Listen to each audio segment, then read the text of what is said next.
This episode of The Unstarving Musician is powered by liner notes. Learn from the hundreds of musicians and industry professionals I've spoken with for The Unstarving Musician on topics such as marketing, songwriting, touring, sync licensing, and much more. Sign up for liner notes at unstarvingmusician.com. It's an email newsletter from yours truly in which I share some of the best knowledge gems garnered from the many conversations featured on The Unstarving Musician. You'll also be privy to the latest podcast episodes and liner notes subscriber exclusives. Sign up at unstarvingmusician.com. It's free and you can unsubscribe at any time. This is the Unstarving Musician podcast. I'm Rabonzo.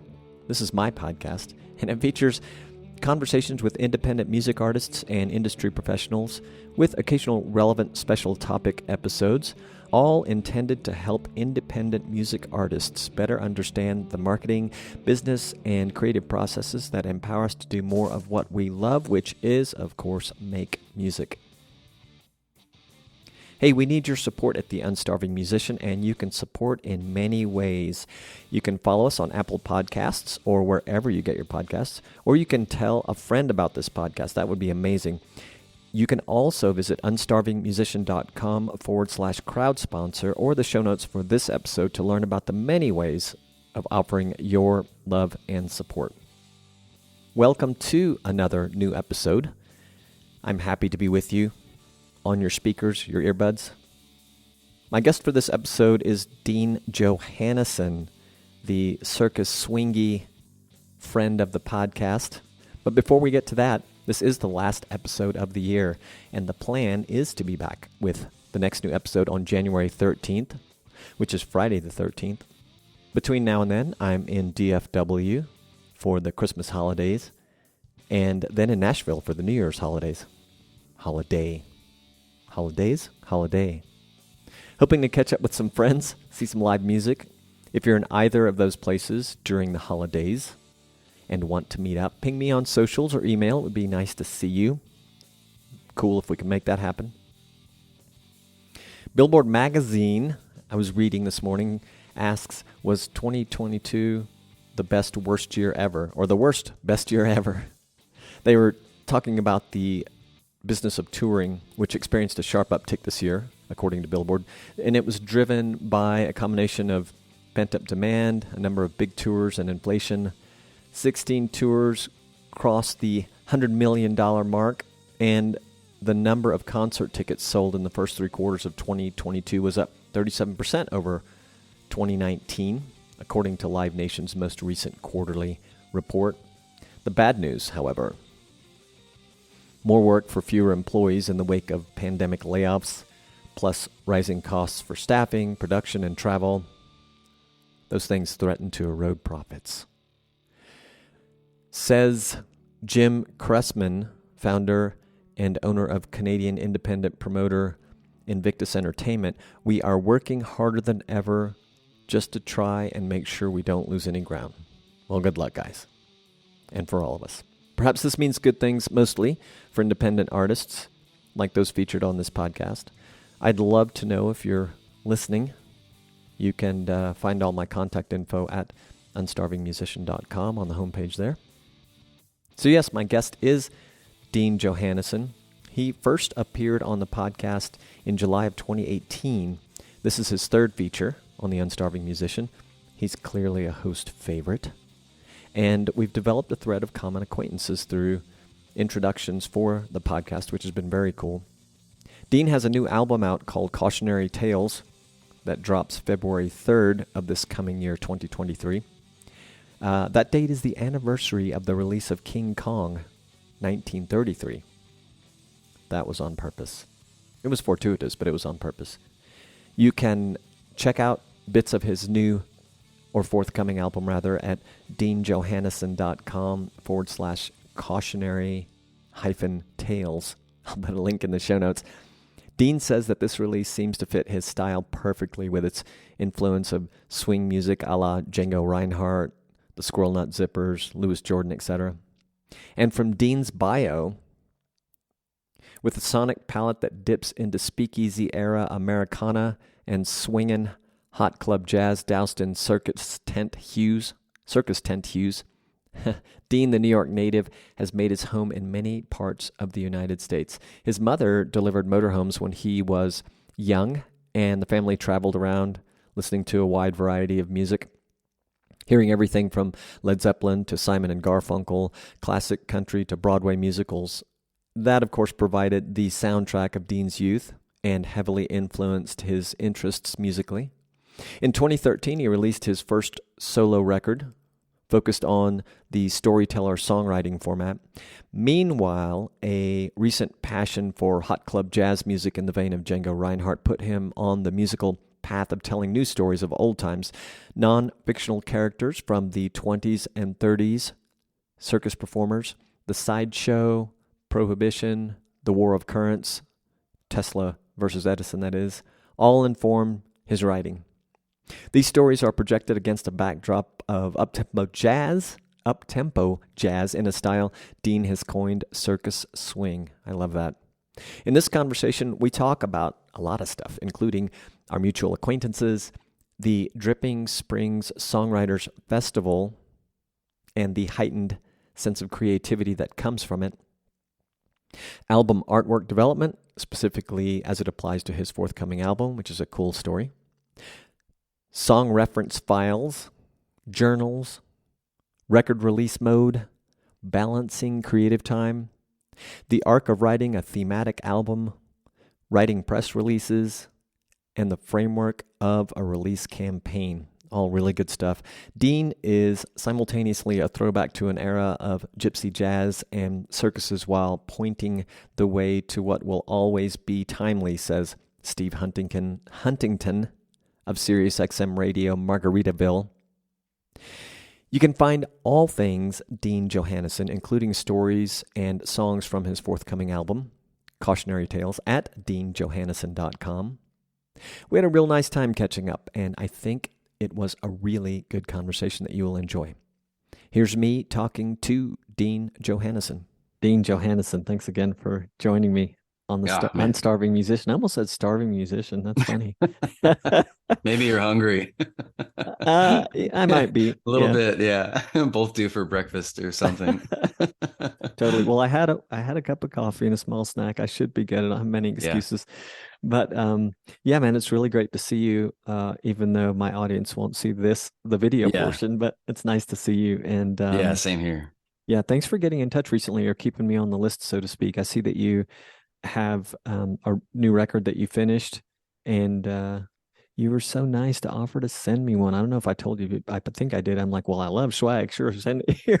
Right. No, I got that. I meant to email you this week. I got delayed. It was you, and there's one other guy that a friend of mine that used to host a radio show, actually still hosts a radio show on SiriusXM, and he's been a big fan and support, and he come out and give me, constructive advice and all that stuff. But I sent him a copy and I sent you a copy the same day. So I'm not sure it's made it there yet, but it's weird these days. It's just like, well, the CD, I wonder if I have anything to play it on. You know what I mean? It's such a weird, like, what do we do with this music that we spent all this time making, but I have a grand vision for my CDs that some of the guests send me, and because the artwork is beautiful, and we'll have to talk about the artwork on yours, by the way. Yeah. But I want to build a small display, on the studio wall and put them up there. Oh, that would be awesome. Yeah. Right. You are acquainted with, man, I tell you what, I am slow today. We have a mutual friend, I'm pretty sure, in San Antonio. You're going to help me remember his name, who's an artist also. Christopher Taylor. Yeah. I literally read his posts like and emails every week, and his name just gone. Yep. No, so I know. I have one of his pieces in that you can't see it now, but I have one of his pieces back by the drum kit, which is covered up too. But he saw it on a post one day because I've been doing a few drum videos here and there on Instagram, cool. And he saw it and was like pretty excited, I think. Oh yeah, I have two of his. I have two of his that I fell in love with, and he's just so prolific as an artist, visually and just musically, just always doing something. It's I admire him. He's definitely an inspiration to me for sure. So it's crazy how productive he is. Did you introduce me to him? I'm not sure. because there's a whole list. There's like a number of Texas songwriters from going to Dripping Springs Songwriter Festival that I've met that have become sort of like, family.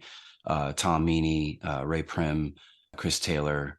There's a bunch of them that, and maybe I have. I can't remember if you had interviewed Tom Meany, and then I had heard your podcast, and I'm a fan of his anyway. So it's like I love listening to people talk about music and stuff, and so I don't know if I did or not. Anyway, long story to tell you, I'm not sure, but Well, but you're the you're the right audience, and gosh, all those people I've spoken with, all of them, and it's either you or Tom Meany that sort of started the the flow I of think it was Tom. Honestly, I do think it was Tom because I remember. I think he might have posted that he was on the podcast, and I listened to it and just loved it. And then I started going through others that you have, and thought, man, there's so much you can learn from other musicians that have been going through this or doing this thing and trying to figure it out. So I really appreciate what you do. But yeah, I think it was Tom that was the first one I was aware of. yeah. Yeah, he took a long break, I think, and I lost track of him, but I've been seeing him. I saw him out performing recently. And so was he at did you mentioned Yeah. before we started recording that you had done a stint out in Texas, and was that for the Dripping Springs Festival? Yeah, it Nice. was. Yeah, Dripping Spring Songwriter Festival. It's my 7th out of 8 years going out there, and Wow.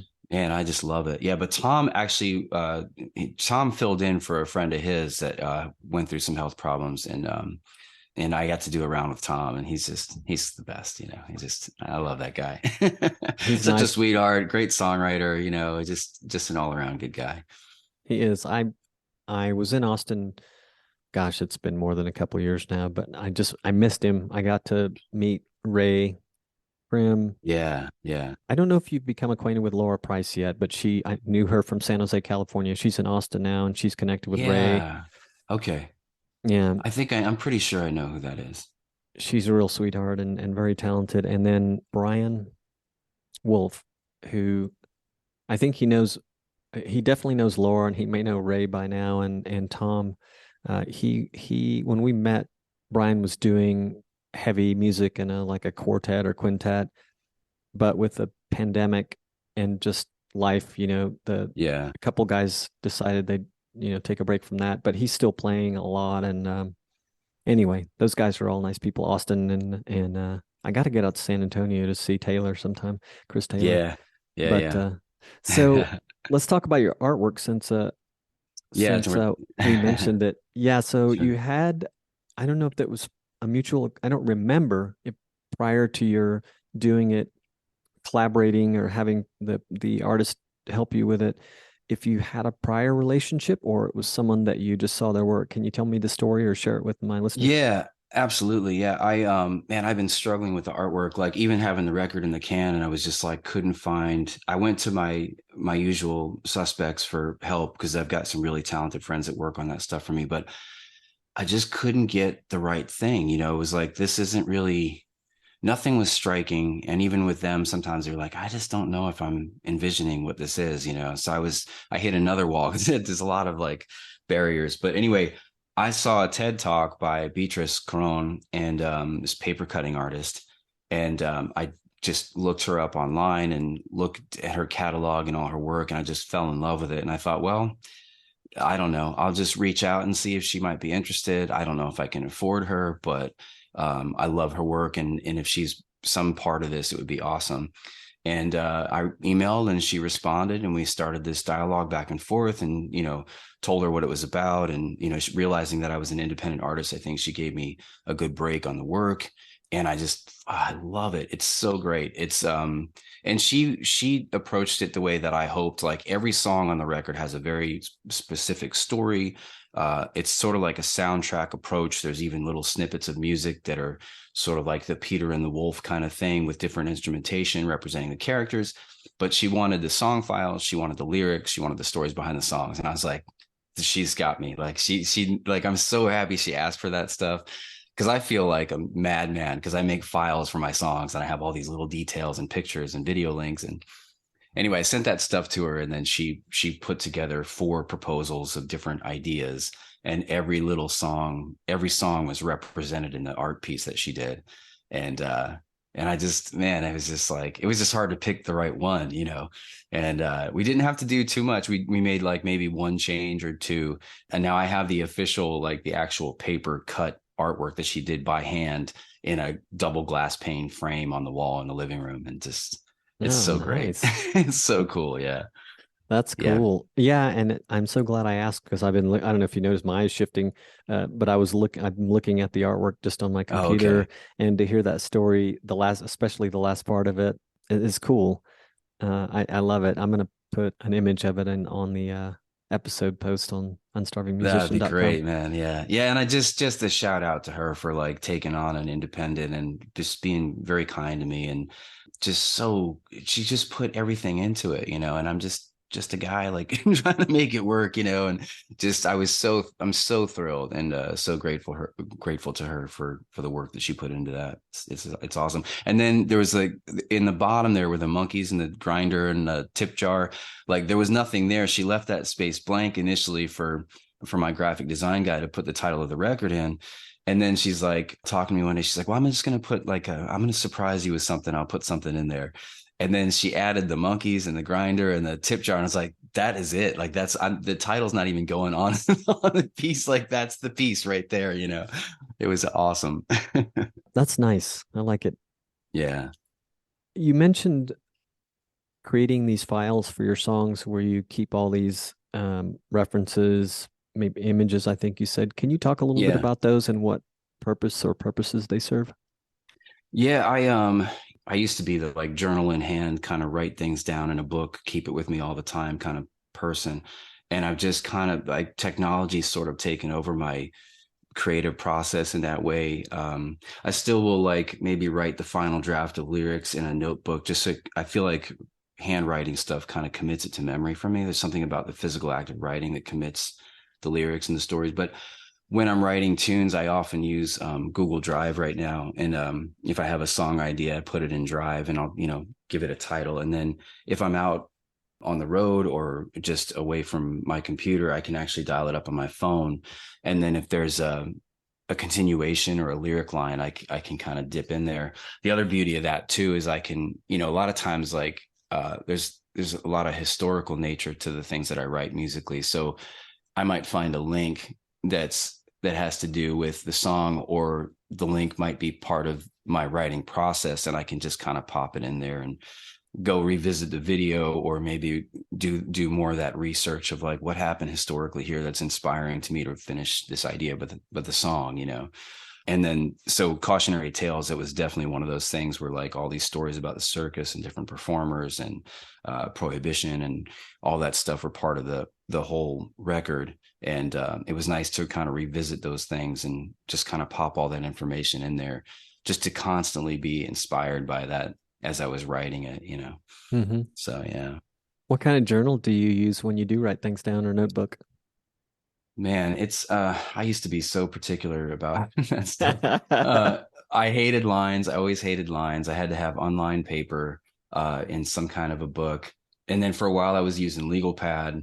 Now I have like a composition book that I journal in, which is like separate from me actually like writing like lyric stuff. Every once in a while there'd be something creative in there, but it's just I kind of got back into journaling because I didn't feel like I was writing as much as I should be or needed to. And I thought, well, if I you know take a bike ride and I come home and I sit out on the back porch and I just jot down the day a little bit, you know, what just happened, what am I getting ready for? Maybe that'll sort of spark that continuation of writing creatively, you know, because that's the hard part. It's hard to balance the writing process and then like, you know, I'm in record mode right now, so it's like when is the next single coming out? Which single should it be? Are you writing your PR, you know, your press release for the record? Are you, you know, scheduling the release party? Like all those things kind of come into play. And I think they chip away at my mind being creative, you know. When Yeah. I did Dripping Spring Songwriter Festival and Panama City Songwriter Festival, I was so inspired. I was writing like every day. I had all these lines. I had, you know, I was reorganizing like my process of like, how can I find things better? Finished a song when I got back from the tour. And then like, I was like, you know, you have to release this properly, right? So you got to start laying the groundwork for, you know, months of preparation leading up to the actual full release. I haven't done a studio record release like this in a long time. So I think the game sort of has changed a number of times, probably since I last released stuff, you know. So now it's like, okay, where should I pitch this stuff to? My last record, I think it was 2011. I had a band called The Human Condition, and we released a record called Life in Lines. And I did like a radio promo campaign and send all these records out and trying to get radio play and stuff like that. And now it's like, it's so different now. It's like, you know, it's YouTube and Spotify likes and playlists, and trying to navigate through, like, do I hire a company? Is it bots? Like, is it organic? Like, is it, who's the right, like, how much money do I spend? Like, all that stuff, you know, it's kind of overwhelming. And I've been actually reaching out to other songwriters to get some feedback on that stuff, because I want to do the right thing and I want to put the work in. I think it's worth investing in your musical career, but I want to make it sure that it's the right choices that I'm making, you know.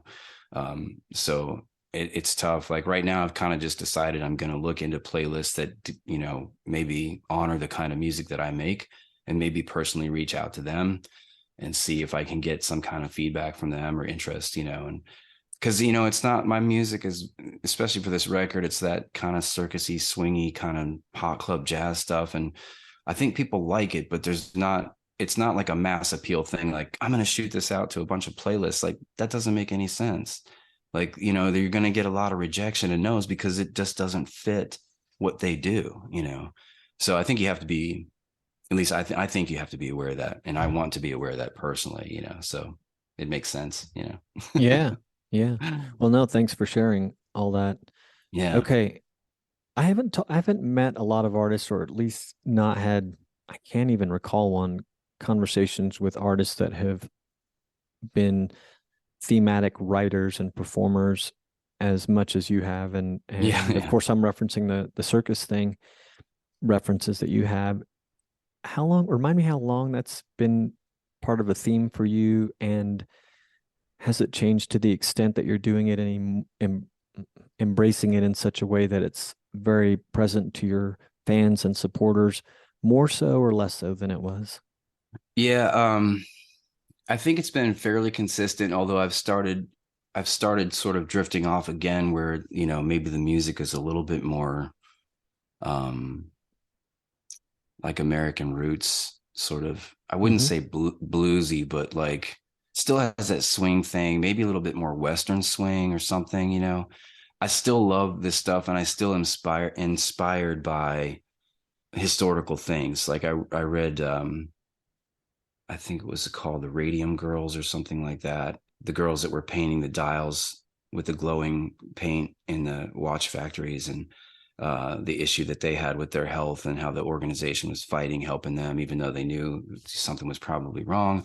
When that stuff, I don't know why it is that I like that stuff. It's like really sad stories sometimes, but I'm just like blown away by the history that's not taught to us or shared with us. And circus, you know, as far as the circus thing goes, I mean, I live in Sarasota. You know, there's seasonally, I pass a circus tent, like, you know, once a year, and I can see trapeze artists practicing. And, you know, there's Sailor Circus, and they have a circus camp, and Ringling's got the Katazan here in the museum. And it's been a long time of this, and this record took a long time to put out. And there's a certain amount as an artist of maybe guilt that I feel like, you know, like this should have come out a long time ago.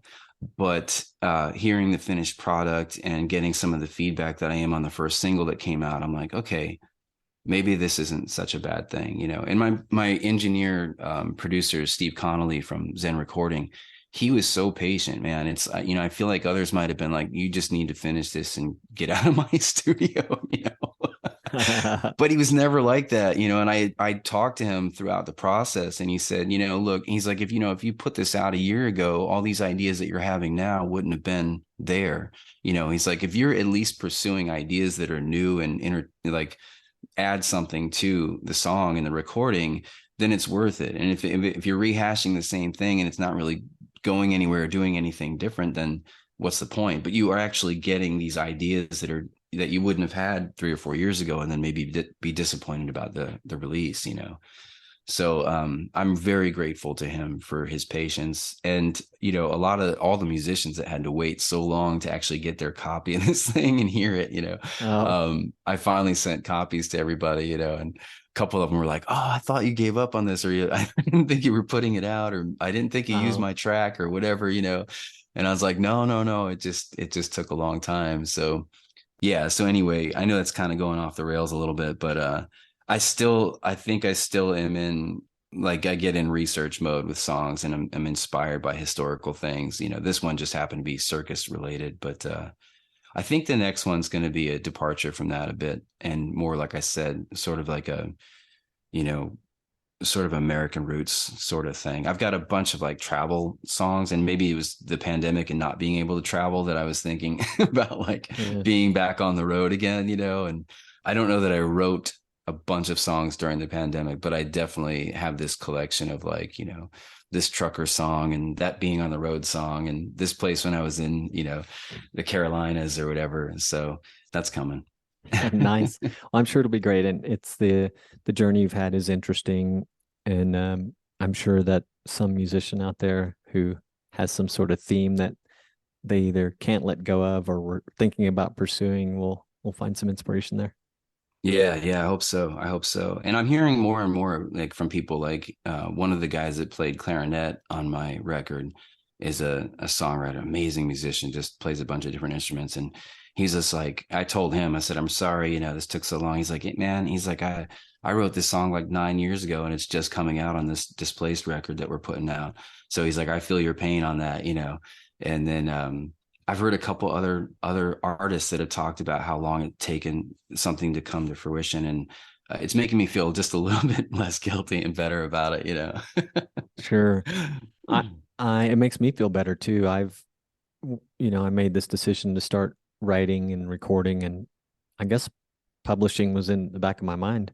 And I've only done two singles, and I'm only just now started talking to the guitar player and engineer that worked with me on those two singles about co-writing something together. And so it's been a lot of time. I mean, I think it'll end up being like a song a year since I Yeah, started, which yeah, is not much, but yeah, it's really wonderful to have these conversations and read about what other artists are doing.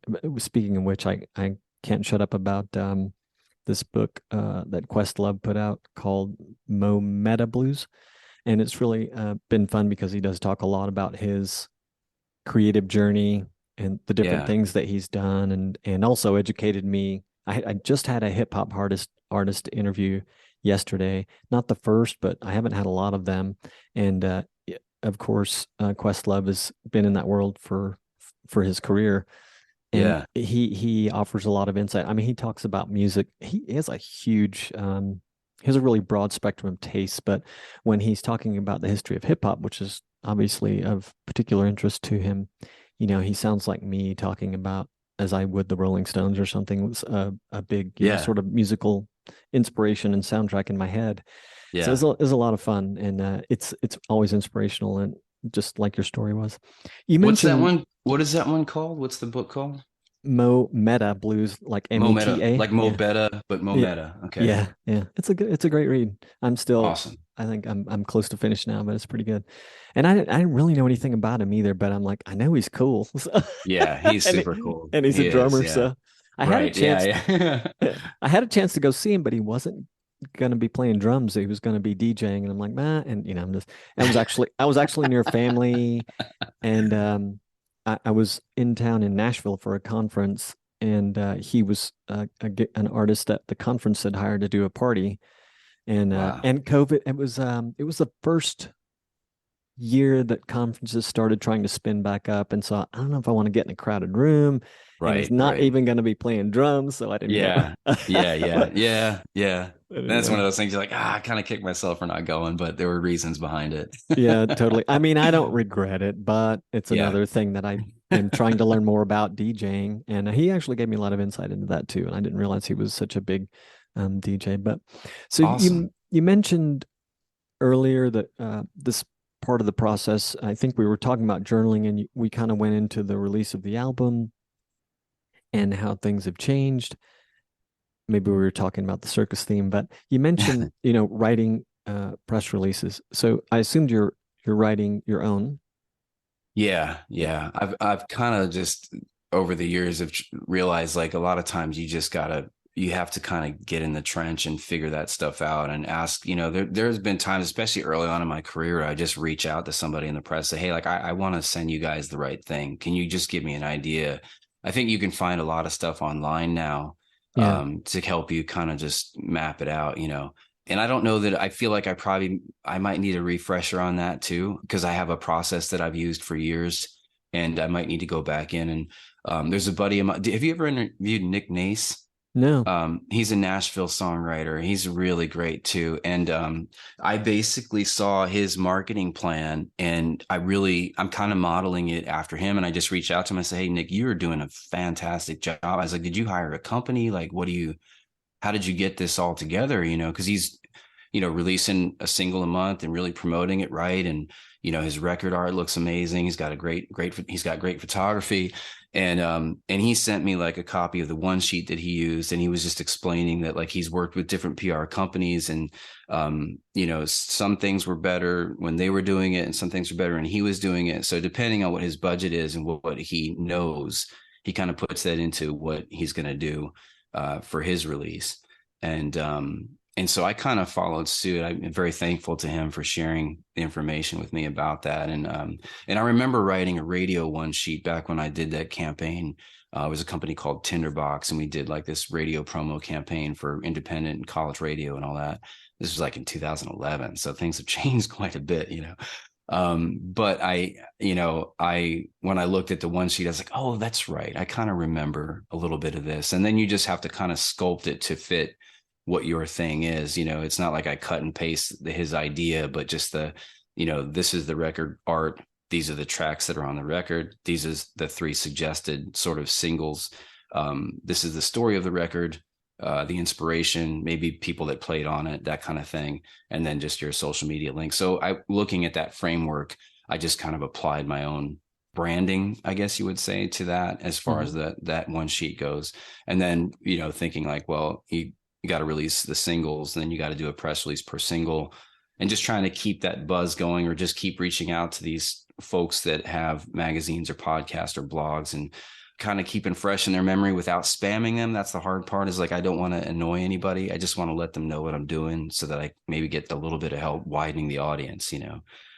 That's my main thing, is just, I want to reach out to more people, get to know more people to share my music with. And I don't know, that's the focus for me. Yeah, that's cool. And I had a renewed interest in the press release thing because of another. I misspoke earlier. I've actually had 2 hip hop artists on in the past 2 weeks, I think.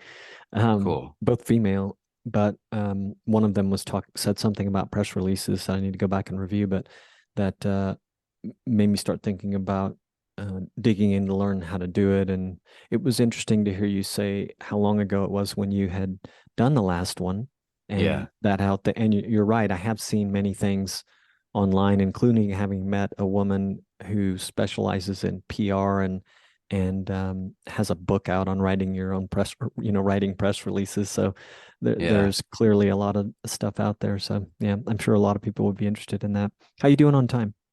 I'm fine. All right. It's not, that's the hard part. It's not the glamorous part of what we do, and I do feel sometimes it's a distraction from I came back so inspired from those songwriter festivals and then just dropped right into, the business end of the music thing. And, there's nobody else doing it for me. And if there's nobody else doing it for you, you just have to kind of bite the bullet and do it. A lot of people put that off. The reason that it's been this long is because I've released a couple live records, but I didn't want to put the same push behind that, because in my mind, I'm like, I'm really trying to get this studio record out, but I'll give people every couple of years, I'd record a show. And maybe if it turned out really good, it would become a record. And that's kind of how I've done it the last couple of years. Also, my band broke up in 2013 and I was completely solo. So I had to piece together a band to record the record, as opposed to being in a band and then being like, hey, we wrote these songs, they're getting pretty tight live, let's go in and record a record. So now it was just like, I need a drummer, I need a bass player. Well, I hear clarinet. Who plays clarinet? I need trumpet. Who, violin, So it's like, then you're reaching out and hoping schedules mesh and you can afford these folks to come and play on your record. But anyway, getting back to the whole press thing, is like, I didn't really have anything that I felt like was worthy of really pushing and pressing. Like, I do this. This is more like my first studio record since then. Even though other things have come out, it just didn't make the sense. It didn't make sense to bother people about this live record. I made those records for my fans, so they had something current to listen to. But in the scheme of things, going back from 2011 to 2022, 11 years, it's like, man, things have changed drastically. It seems like every 3 to 5 years that the whole market changes. And now we're looking at influencers and playlist, spots. And my mind is it's scrambled. Like it's scrambled, and I do this full time. And there's not, like, right now, there isn't a moment that I'm not doing some work to try to figure out what the right thing is to do and try to make the right steps to promote this record the right way. Like it's like, I go to bed thinking about it. I wake up thinking about it. I came home from a gig last night and I'm, 1 o'clock in the morning, and I'm like researching like what I should be doing next, and still, polling people like, hey, what do you think the next single should be? And any feedback you have on this and that is, so I hope people's, alerts aren't on in the middle of the night, because I'm up at like 2 or 3 o'clock in the morning sending them emails. When you get a chance, no rush. I had I've had some sort of weird sleep patterns lately, and which just basically includes waking up way early in the morning, and like, I'm not going to fall back asleep. I don't want to just do something. Right. And last night actually, it was late, but it was before I went to bed. It wasn't super late. It was late for old people like me. But I sent a message to a WhatsApp meditation group that I'm in, and it's actually run by a musician, so there's a little relevance here. But I woke up at 3 a.m. and saw I'd gotten removed from the group, and Oh no. it was a group that was based in Panama. I'm like, oh shoot, I must have said something that aggravated Right. the administrator, who's my friend, and I sent her an apologetic message in case I had, said something that was a little not suited for the group. Sure. And she was like, no, I just did it so that I wouldn't get alerts at 3 in the morning. Okay, so you know exactly what I'm talking about. Yeah, I laughed and we chatted for a while, but I said, pro tip, customize your alerts so that you Yeah. don't get them Yeah, at yeah, 3 in the yeah. morning. Right. I Yeah. know, No, I know the it's feeling. crazy, because you don't if you're awake and the idea is there, it's like, if you don't get it out, you're not going to go back to sleep. Like my gears just turn, and then I'm just done, and then sometimes I'll do that. Like you said, you'll go back to sleep. Like, I hit a wall the other day and my wife could see it. She's just like, you need to get out of this room and go take a nap and relax, or go for a run, or do whatever it is. Like, you need a break from this, and I did. And I passed out hard. Like, I slept for an hour and was like back up, rejuvenated. And I was like, okay. Even like scheduling the release party. There's a venue here that I really want to do the release party. It's one of my favorite places. And I was just in the midst of this tear of like, I got to get this scheduled so I can promote it, months in advance. And I sent the guy like 2 or 3 emails, like going back and forth on date stuff. And this is during the hurricane. So he's just like, hey man, like, I'm like preparing my house for the hurricane. And I'm like, I hadn't been out of the studio room in so long, and I keep the windows closed, and I was just like, I don't even know what's going on outside in the world. Oh I my was like, gosh. I'm really sorry. I said, I said, get back, he said, I definitely want to get back to you on this, but I need to wait till next week. I was like, I'm sorry. I said, I haven't stepped outside. I don't know what's going on. I'll leave you alone. I apologize for spamming you. That's Like, funny. oh gosh, That is crazy. funny. Earlier, you'd mentioned that your trip to the Dripping Springs Songwriters Festival in the Panama City, Florida Yeah. Songwriters Festival, Yeah. and there was something about we were maybe had just come off talking about the theme and the circus, but it seemed like you were having some elevated days of creativity. If that's true, is there something about the festivals that in particular, I mean, I can imagine a couple of things, but are there things in particular about the festival that consistently do that for you? Yeah. I mean, you're just surrounded by people that are doing what you love to do. And there are times where it's so humbling, like, because a lot of them are set up in the round, so you're sharing the stage with these other songwriters. Sometimes you've met them, sometimes you don't know who they are, sometimes they're new, like, and man, it's, there are times that the talent is so amazing, you're just like, I don't even want to play the song after that, like I just want to sit in the audience and listen to them play, humbling and inspiring. But it's, when you're around, it's like you kind of like going to like maybe like a conference, where you're like, you're Sure. learning. It's, that's not the point of the festival, but to me, I kind of take it in my head that like I'm going to this, and this is like a meeting of the minds, and you're talking about maybe the business of music, but you're also listening to their new songs, and you're thinking about, because you share the stage with them, you're listening like the audience is, and it's a listening audience. So you're hearing the lines, you're hearing the rhyme scheme, you're hearing the turn of phrase, and the melodic things that they're doing that go with the music so well, like little things like that you kind of miss if you're just at a live show. So when I go to those things, like I'm taking all that stuff in, and man, it just kind of does something to my brain, and my heart in a way. Like I'm just so inspired. And also the audiences, like they're actually listening to you, like really listening, Mm-hmm. like quoting lines back to you, telling you about their personal experience with their family member, because not all my stuff is circusy, but uh upbeat stuff seems to go over better at a lot of different venues. So it's like I kind of pepper in more personal songs just to test the waters with audiences, and then maybe get back to something that I wrote that's a little bit more upbeat. But when you have those opportunities in those shows, you can kind of pull out your whole catalog of songs and play something, and then something connects with somebody, and you're just like, this lady in Dripping Springs, this song I wrote called Sorry in the Meantime, about having trouble with a family member, and the fact that you realize that at some point, because you didn't apologize, you're both sorry for it, because the relationship doesn't come back together. And she heard that song, connected to it before she knew what it was about, and she talked to me about it, and I told her, and she was having the same problem in her family.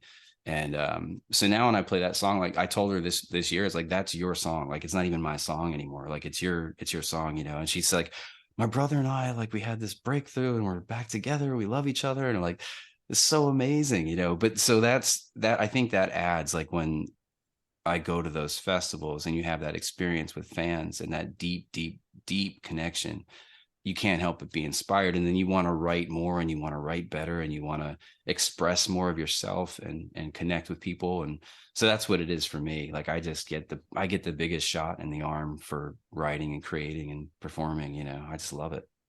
Well, that's a testimony to other musicians to try and get involved in the Songwriter Festival shows Yeah, for sure, for sure. definitely. Yeah. And by the way, in fact, I know someone who's been on the podcast who I believe is a mutual acquaintance of ours said the same thing of you. When they saw you perform, they felt like, you know, Wow. I what am don't I get, gonna yeah. do? Yes, yes. Well, I am an odd lot. Like, what I do with the swing kind of stuff is just so different than what most people do, and unfortunately, in some ways, like I feel like I'm comic relief, because the songs are kind of have this humor to them, and there's this upbeat swing, and you can kind of dance to them. And sometimes at the songwriter festivals, it can tend to be really sad songs, and maybe everybody pulls those out because you can get away with them there. But if I'm on a round and it's like three sad songs before me, it's just like, okay, we're going to the circus. It's like, It's but probably then, is a nice sort of change of pace too, and like yeah. unexpected. So that's fun. Yeah. And it's fun for me too, to like, there's some people that I play with that kind of break that up, and they give me an opportunity that they give me the opportunity to play that sad song, or whatever, that song I wrote about my grandfather, or whatever. Those personal songs, I don't always feel like it's the right thing to do. And I feel that, like you said, like, give the audience a break, because you just see them getting sadder and sadder. And I'm just like, I don't want to make them sad again, like more sad. So, and I love a sad song, and I love something that will make me cry, but it's just kind of it's not my mainstay. And I think there are people that do that really well. That's the other thing. It's like I've kind of embraced this thing that I feel like, not to say that I'm amazing or anything like that, but it's like there's this kind of niche thing or whatever that I do that seems to get a good response across the board. And I'm not fighting to do something different than who I am and what inspires me. I've just Mhm. kind of embraced it.